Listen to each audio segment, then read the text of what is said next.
Good morning, I'm Diane Macedo. Thanks for streaming with us. In today's update, at least 23 reported tornadoes tore through the south on Thursday, killing at least 5 people. The storms ripped through towns, flattening homes. First responders rushed in, going through the wreckage, looking for survivors. Now there's a new storm threat heading into the weekend. Our Elwin Lopez is live from Alabama in a moment. Pfizer is now testing its COVID-19 vaccine on children under 12, as President Biden doubles his original goal of 100 million shots in his first 100 days to 200 million. At the current pace, we should hit that mark. Last week, the U.S. administered an average of 2.5 million doses per day. And a funeral will be held today for one of the victims of the Atlanta area spa shootings. Young AU was one of 8 people killed in the shooting spree last week. Her sons remember her as a loving mother who enjoyed karaoke and cooking for her family. The funeral comes a day after police arrested another man in Atlanta after a Good Samaritan reported seeing him carry multiple guns inside a grocery store. The suspect made his first court appearance, but police say they're still not sure what he was planning to do with those guns. We begin with those deadly tornadoes touching down across the south. 17 reported in Alabama alone. At least 5 people were killed and many homes destroyed. Elwin Lopez joins us from Shelby County, Alabama. Elwin, good morning. What is the damage like there? It looks pretty bad behind you. Yeah, Diane, we are in Shelby County, one of the hardest hit areas. I want you to take a look at some of the damage here. This house completely devastated. You can see the roof has toppled onto what is left. The foundation completely, essentially gone. People are still cleaning up.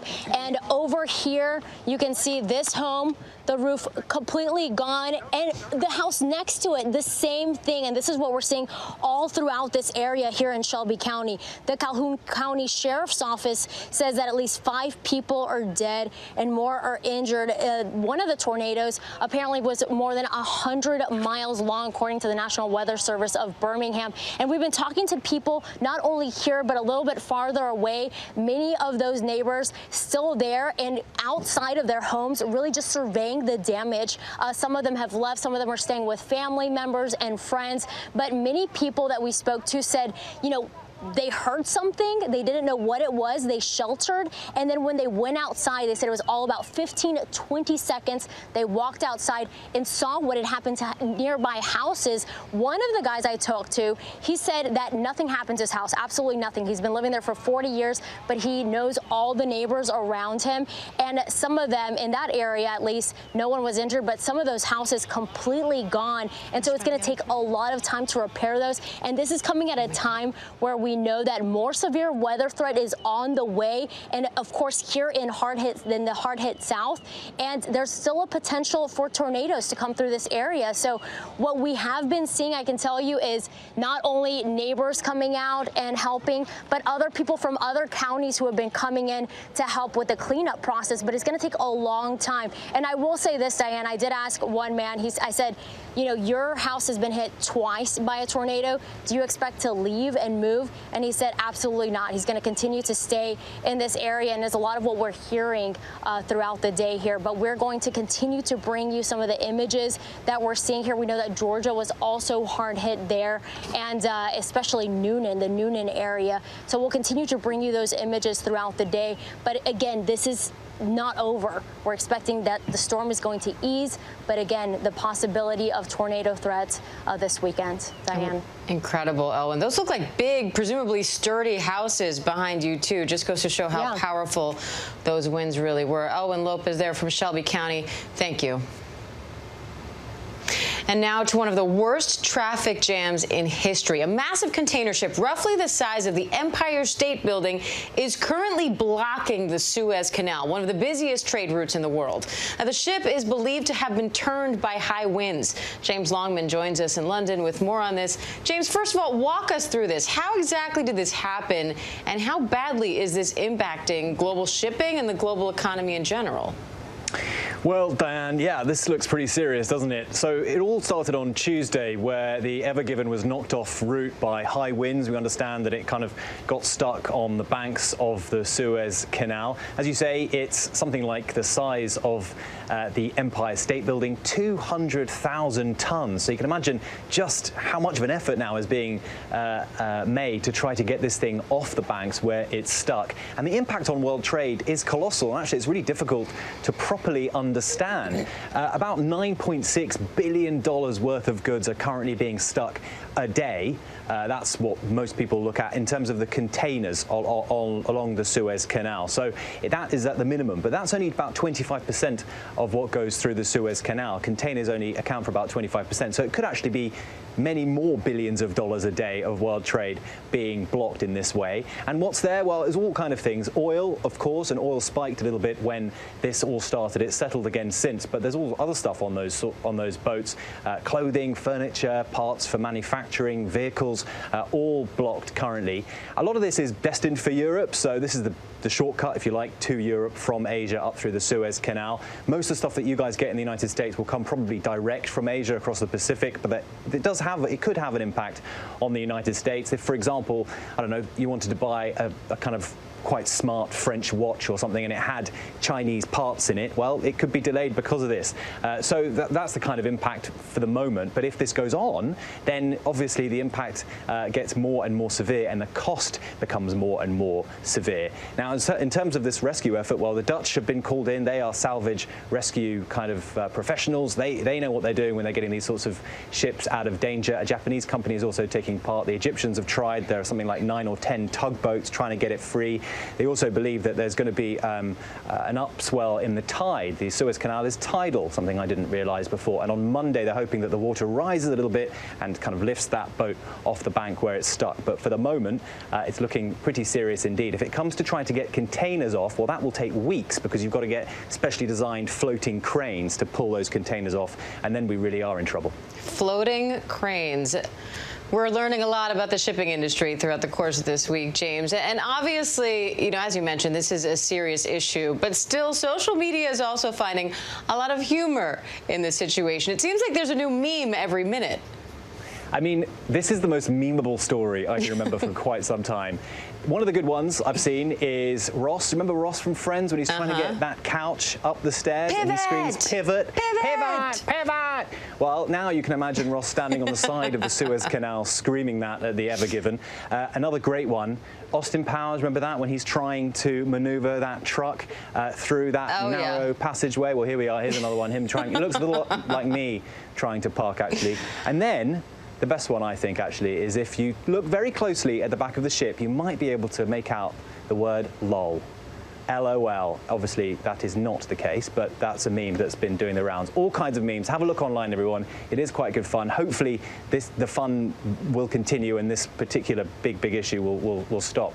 Will end soon. This will get resolved. But for the moment, a little bit to laugh about on the internet. Yeah, we certainly hope for a quick resolution to it all. James Longman, thanks for the update and thanks for making us smile a little today, James.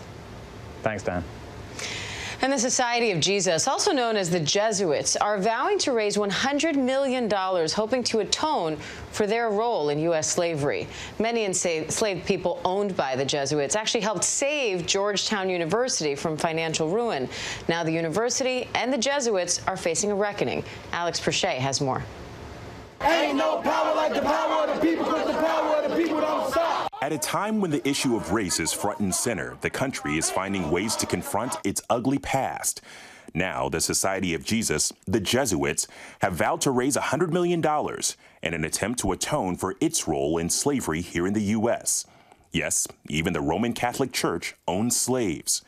Joseph Stewart is one of the descendants of these enslaved people, and in 2017, he petitioned Jesuit leaders to take action. Because we wanted to get Rome involved in trying to reconcile with the descendants and the Jesuits here in the United States, a pathway forward, a pathway to jump from the 200-year history of the sale of our ancestors to a new beginning.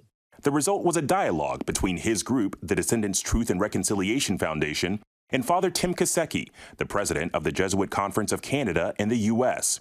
the Jesuits agreeing to start with that $100 million pledge. About half of that money, which the Jesuits will raise, would go towards a foundation that engages in racial reconciliation. There's also money to pay for education opportunities for descendants of these enslaved people and a smaller portion for an emergency fund for them. Is this atonement? In my apology, I was very clear that we resisted moving on, but embraced moving forward. And there's no saying we're sorry and walking away. This is a lifelong partnership. Father Kaseki says $15 million of that pledge is already in a trust. The process that we're beginning is reconciling with people like Mr. Stewart and others. It's forming a partnership that we hope models the kind of truth and reconciliation we need as a country. And we know that, as I said, it's a step. The real work is still ahead of us. Stewart is a descendant of Maryland Jesuit-owned slaves, 272 sold in 1838, many ending up in Louisiana, helping save the nation's preeminent Jesuit institution from financial ruin, Georgetown University. Richard Cellini is a Georgetown alum. He's also the founder of the Georgetown Memory Project. My question was, what happened to the people? What happened to the 272 men, women, and children that Georgetown and the Maryland Jesuits sold to southern Louisiana? He started digging. So far, he's identified 10,642 direct descendants of the Georgetown 272 and has found others whose ancestors were enslaved by the Society of Jesus. Like the Norton sisters, Rhonda and Shanda learned of their family's ties to the Jesuits in 2016. They met us at St. Ignatius Church, Chapel Point, also known as St. Thomas Manor, a Jesuit residence and former plantation. It's bigger than just the so-called Georgetown Jesuits, but the actual Maryland mission, they really owned close to 1,000 slaves. They were able to trace back 6 generations to Regis Goff in White Marsh, Maryland. Regis Goff, he was one of 20 Goffs that were owned by the Maryland mission. So, you know, there's so much more to still discover for us. Learning and being able to discover the connections is exciting, but it also kind of makes you angry, because the idea that there are entities that knew all of this but just didn't share it. You know, like, we have a right to know. News about this pledge is spreading, but just as not all Black people are monolithic in their thinking, neither are these descendants. I feel like that settlement does not represent me. It's a complex issue. You need to have, various people, descendants from different backgrounds, sitting down and really giving their input. The Descendant Association has had many open invitations for people to participate, and that door is still open. But some have questioned whether the $100 million pledge properly addresses the country's original sin. The Jesuits have not been forthcoming about the total amount of wealth generated to the Society of Jesus by 150 years of Jesuit slaveholding. Let me be simple. They've not yet produced a balance sheet. That's opened the discussion for a different type of atonement. I think the only way for them to atone for the history of enslavement is by providing reparations to the descendants of those people that they enslaved. Sandra Green Thomas is a descendant of Sam and Betsy Harris, 2 of the 272 enslaved people sold to Louisiana plantation owners to help Georgetown University. She's also the mother of ABC producer Elizabeth Thomas. Think about what they're doing in Evanston. She's talking about Evanston, Illinois, which recently became the first U.S. city to make reparations available to Black residents for past discrimination and unfair housing practices. Congratulations. Qualifying households would receive $25,000 for home repairs or down payments on property. We could be doing all these sorts of things as a model for the rest of this country about how to repair the damage that was done to Black people. And we won't get involved in the individual calculations. We respect those who want to. We encourage them to do as they will, and we pray that they will have some success. The Jesuits insist this is a start. In a statement to ABC News, a Georgetown University spokesperson wrote, "Georgetown has been honored to work with descendant leaders in the Jesuit community on the establishment of the new foundation and looks forward to continued collaboration. Georgetown will also move forward on university initiatives, including our new annual fund to support community projects to benefit descendant communities. Our aim, working with members of our community and the descendant community, is to provide our first grants this year. For the descendants, this is an exercise in faith. To find out that, my ancestors were owned by faithful people, it hasn't really deterred me or my faith in any way. I think it's just strengthened it to know that, there is hope, there's possibilities there. And, if we stay faithful, we will come to a resolution that, everyone will feel comfortable with. The substance of things hoped for, the evidence of things not seen. Alex Perche, ABC News, Washington. Alex, thanks for that. And that does it for this ABC News Live update. I'm Diane Macedo. Thanks for joining us. And remember, ABC News Live is here for you all day with the latest news, context, and analysis. I'll see you back here at 3 p.m. Eastern with Terry Moran for The Breakdown.